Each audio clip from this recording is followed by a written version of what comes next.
狙いはボール、確実に仕留める。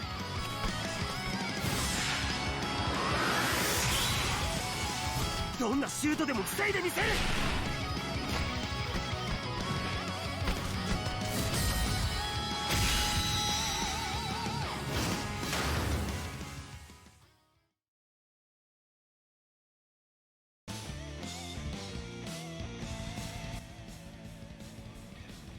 Bonjour à tous. Nouvelle semaine, nouvelle arrivée du DC. En tout cas, j'espère que vous allez bien. Je vais essayer d'être un peu plus rapide, un peu plus concis que l'autre vidéo de Matsu. Donc la sortie de Akai donc était prévue pour aujourd'hui, donc il est bien là. Et on va en parler tout de suite. On va va pas perdre trop de temps. Donc Akai qui sort avec une belle panoplie. Donc on y va tout de suite. On enchaîne. Alors Akai, j'avais pas les stats. On avait les achats, les passifs et tout, mais on n'avait pas les trucs précis. Donc voilà, donc puissance de tous encore. Donc full might à 20%. Donc c'est pas la TS, hein, c'est les paramètres qui sont augmentés. Donc l'impact attack, donc le passif de Toram, mais que 60% par rapport à 70, c'est bien. Je dis que 2, mais c'est très bien quand même. Pardon. C'est très bien quand même. Ensuite, Interauto 80%, c'est bien. C'est bien, on prend 80%, on prend. Récupération 50%, c'est pas mal. C'est moins que Radunga ou Izawa, qui sont extrêmement chiants dans la surface. Donc là, on aura un peu plus de temps. Pour pouvoir lancer un peu. Et donc ensuite le stimulus qui concerne que les joueurs japonais, donc il est préposé pour jouer dans une team Jap. 5% à tous les Japs. Est-ce que ça concerne le gardien? C'est possible que oui. Alors attendez, on va vérifier ça, mais il me semble que ça concerne le gardien aussi. Je suis pas sûr. C'est à vérifier. À vérifier ça. À vérifier si ça concerne le goal. Alors où est-ce qu'il est, Akai? Il est là, Akai.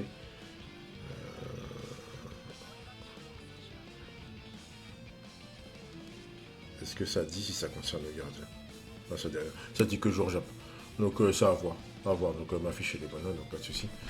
À voir si ça concerne le gardien ensuite. Et résistant, il se fait plus envoyer en l'air. Alors, le passif est de retour. Alors c'est un passif qui est extrêmement chiant, je comprends qu'il soit relativement rare. Il ne sera pas sur tous les défenseurs parce que sinon ce sera impossible de marquer. D'accord. Mais c'est un très très bon passif. C'est un des meilleurs, voire pour moi le meilleur passif pour tout défenseur qui se dit bloqueur. Voilà.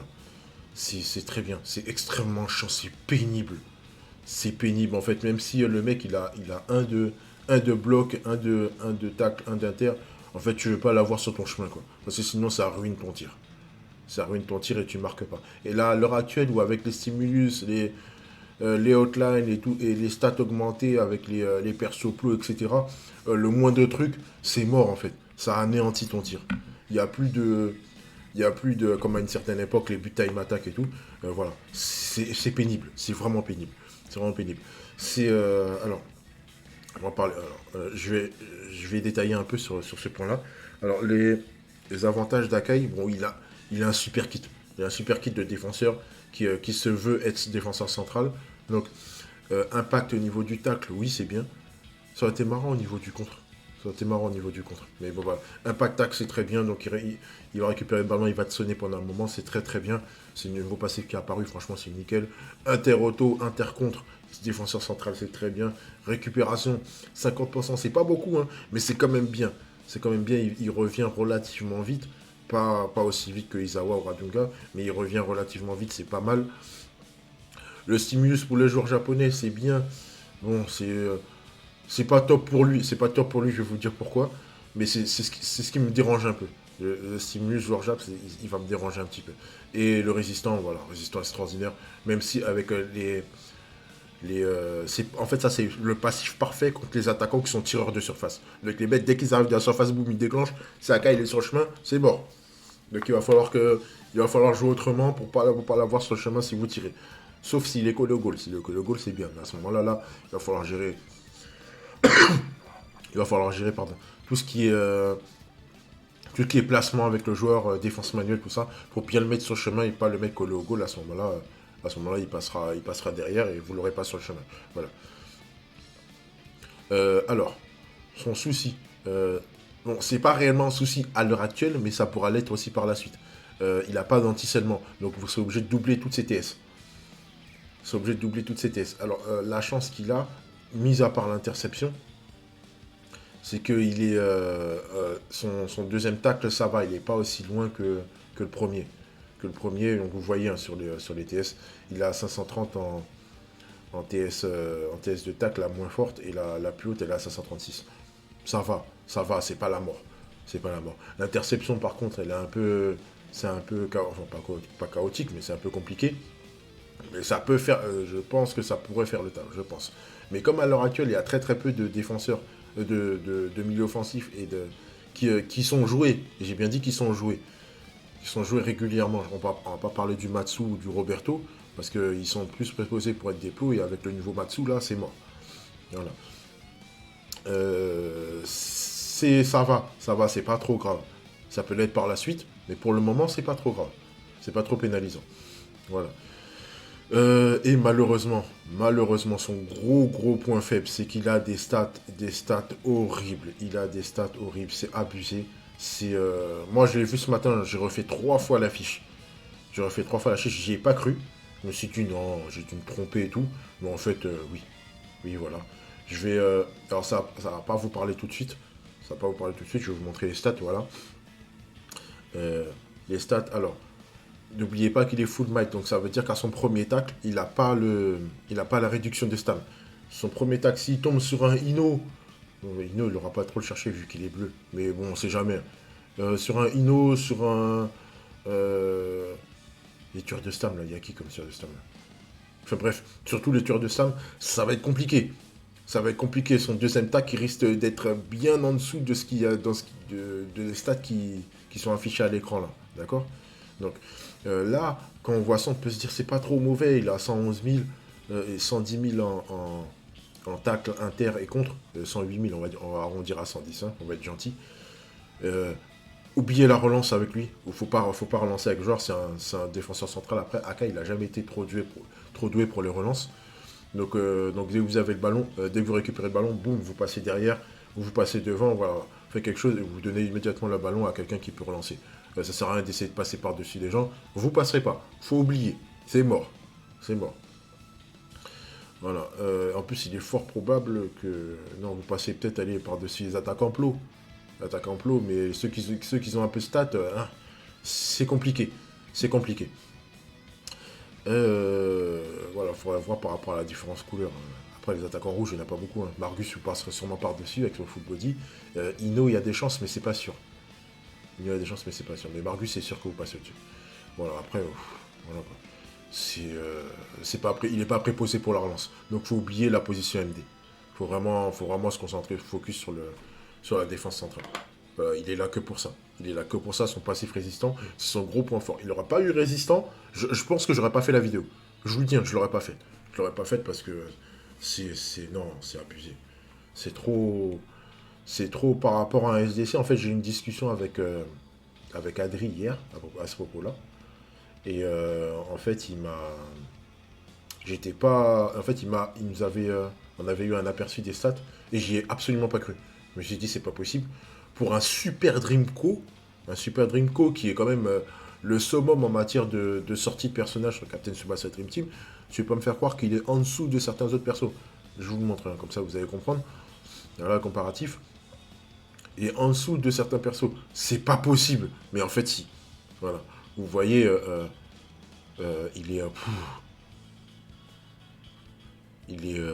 voilà, il est en dessous. Après, on m'a posé la question aussi, est-ce que Santana, il passe no brain?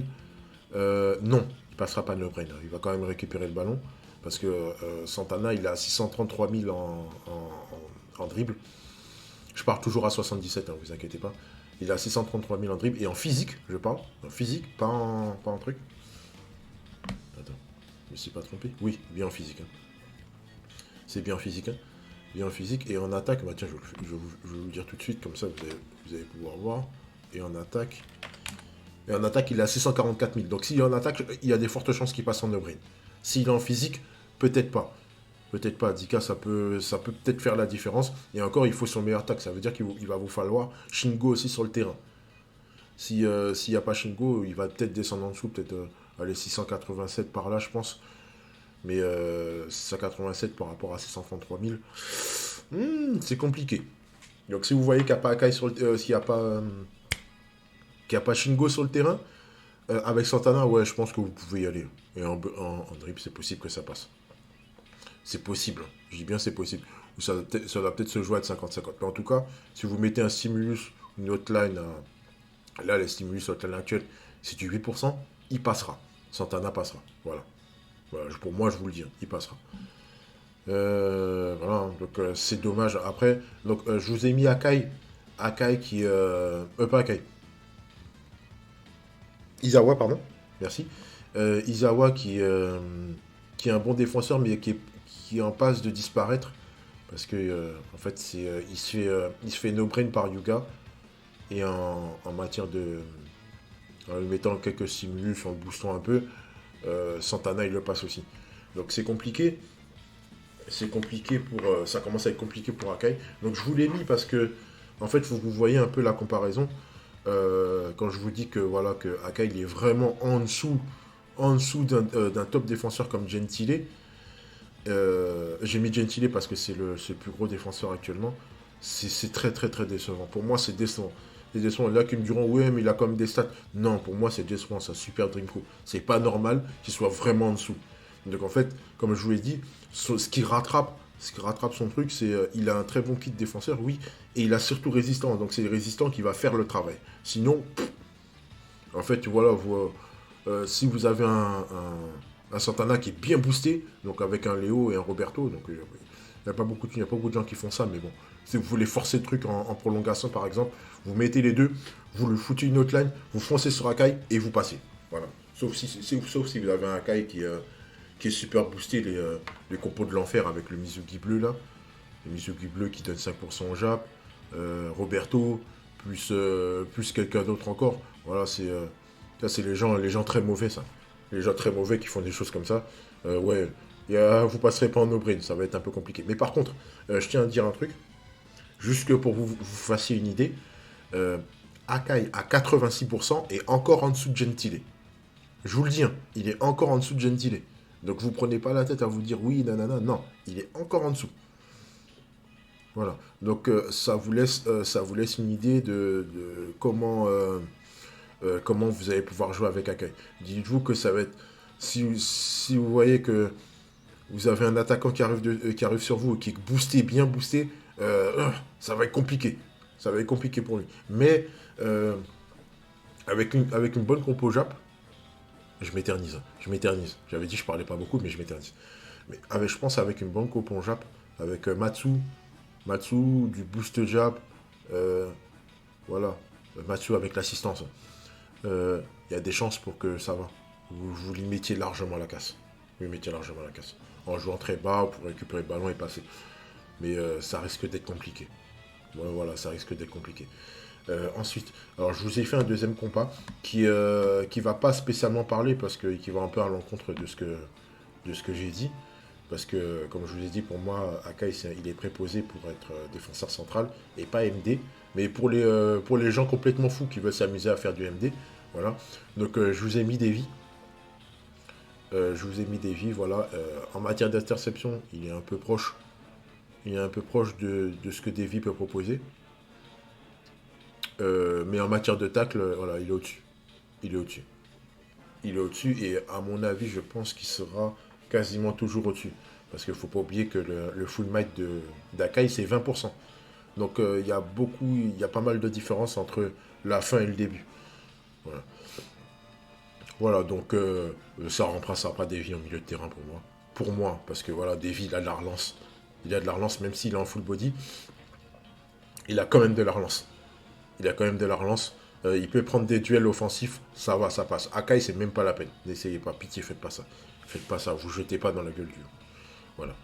Surtout si vous tombez contre si les défenseurs sont en MD, En MD, si vous tombez contre des tueurs de MD, il va vous bison. Et des milieux de terrain qui peuvent récupérer le ballon, ouais, il va vous le récupérer. Allez, merci, no brain, et c'est reparti. Voilà. Donc, mettez-lui un tir. Si vous voyez que vous avez coincé avant le duel, voilà, vous mettez la touche du tir auto, vous balancez. Au cas où, on sait jamais. Voilà. Je vais pas aller plus loin que ça. Ah oui, alors mon conseil. Alors, est-ce qu'il faut pool entre le moment où j'ai coupé pour dire que j'allais faire la vidéo et maintenant, il s'est passé pas mal de temps. Donc, donc est-ce qu'il faut pool au début, j'aurais eu tendance à dire non. Non, poulez pas, non, non, non. Alors, comme je vous ai dit, le gros avantage d'Akai, c'est son résistant. Ça veut dire qu'en fait, à chaque fois que les défenseurs passent, les attaquants passeront sur lui en tirant, vous êtes sûr à 100% de récupérer le ballon. Donc il n'y aura pas de truc RNG, non. Le gardien bloquera le ballon derrière si Akai la touche. Ce qui est un très très très très gros avantage, un énorme avantage. Donc maintenant, c'est à vous de voir. Moi, je ne peux pas vous dire poulez pas. Je ne peux pas vous le dire. C'est à vous de voir comment vous allez jouer. Parce que les gens qui ne maîtrisent pas la défense manuelle, je vous dis, c'est pas la peine. Oubliez, c'est pas la peine. Les mecs, ils vont vous faire danser et ensuite ils marqueront derrière. Les gens qui maîtrisent la défense manuelle, c'est à vous de voir. Moi, j'ai tendance à dire, c'est à vous de voir. Je ne vais pas vous forcer la main. C'est à vous de voir si vous allez poule ou pas. Voilà. En tout cas, voilà, c'est à vous de voir. Donc, voilà, donc je ne vais pas aller plus loin. Donc, je vous souhaite bonne chance pour les poules. Bien qu'il y en a déjà, il y en a qui l'ont déjà eu, donc GG à vous. J'ai pas vu de pitié, merci Seigneur. Faites pas des pitiés sur lui, faites pas de pitié sur lui.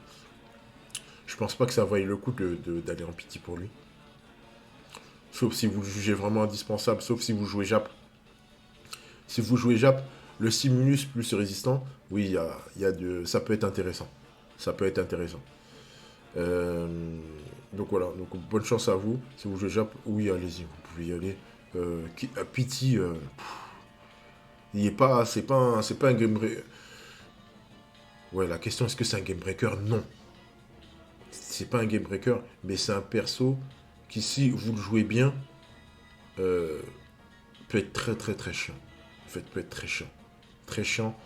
Très chiant, surtout dans la surface, avec tous les gens qui dansent pour avoir le truc tireur de surface, ou alors la bonne volée et tout. Ouais, là c'est pénible. C'est pénible, c'est très pénible. Si vous le jouez bien, il peut être extrêmement chiant. Extrêmement chiant. Voilà. Donc je ne peux pas vous dire plus. Là c'est la première fois que c'est tellement. Il y a tellement. Les avantages sont très bons, les inconvénients sont très mauvais. Donc je ne peux pas vous donner un meilleur conseil que ça va dépendre de comment vous allez jouer. Voilà. S'il faut poule ou pas. Moi, personnellement, je suis très déçu. Mais je ne sais pas encore. Je me pose la question de savoir si je vais poule ou pas. Je vais attendre plus tard. Pour vous dire, j'attends l'annonce du Super Dream Fest, savoir qui pour moi sera avec Levin. Parce que pour moi, c'est sûr que Levin sera là. Si c'est un défenseur, un très très bon défenseur, voilà, on passera parce qu'il va jusqu'au 31. Donc vous avez le temps de réfléchir. Sauf pour les gens qui sont en tournoi. Il y a l'ICT qui arrive là, il y a le tournoi de No Boost qui est en cours. Il y a d'autres tournois encore. Donc voilà, si vous le faut absolument, ouais, allez-y, ouais, d'accord, ok, mais moi je vous pousse pas. Voilà, bref. Bon, allez, bonne chance à vous, bonne chance pour les poules. On se retrouve très bientôt pour une nouvelle vidéo. On va avoir les fiches, les nouveaux joueurs qui vont arriver, donc les Suédois. Les Suédois qui vont arriver. Je vous montre vite fait. Et puis après je m'en vais. Donc on a les. Oui, donc on a le retour de Tsubasa. Donc ils nous ont pas mis Izawa, ils nous ont pas mis Shingo. Donc ils vont arriver mercredi. Mercredi qu'on aura le retour de Tsubi, donc au palier 6. Donc ça laisse. Attendez. Est-ce qu'ils disent est-ce qu'ils donnent les taux, voilà. Donc 30, 40, 50. 30, 40, 50, donc ça fait 70, ça fait 140 dB. C'est ça, 140 dB 140? Non, 70. Non, qu'est-ce que je raconte? 70, 2 fois 70, ça fait 140. Ça fait 240 dB. 240 dB pour une chance d'avoir subi. Donc ouais, ouais, c'est pas mal. C'est pas mal. C'est pas mauvais. C'est pas exceptionnel, mais c'est pas mal. Voilà. Voilà. Donc, allez, bonne chance à vous. Ah oui, oui, je dis des conneries. Je vais vous montrer les nouveaux persos suédois. Tac, tac, tac. Alors, où est-ce qu'ils sont? Voilà. Je vous ferai l'affiche mercredi. Hein. L'affiche, elle sortira mercredi matin. Voilà, donc, le Brolin, le Brolin spam. On va avoir un Brolin spam, mais bon, vu l'attaque, c'est possible qu'il soit full concentré sur le tir. Voilà, il a tir longue distance. Il a son Razin Bazooka qui est à 550, hein, c'est très très bien. C'est très très bien. Face à tous les tirs 15%, voilà, il a 51 000, c'est pas beaucoup. Voilà, ensuite on a Fredericks. Fredericks qui sera plus utilisé en ailier pour moi, c'est un émo post-unique. 20% d'auto-inter en moins, ça peut être intéressant. Ouais, le joueur suédois, voilà. Joueur suédois plus 2, joueur suédois plus 3. N'allez pas me dire qu'il n'y aura pas du Levin au Super Dreamfest. Allez. Voilà. Allez, on détaillera tout ça mercredi. Bonne chance encore une fois pour les poules. On se retrouve très bientôt. Allez, ciao, ciao. À plus.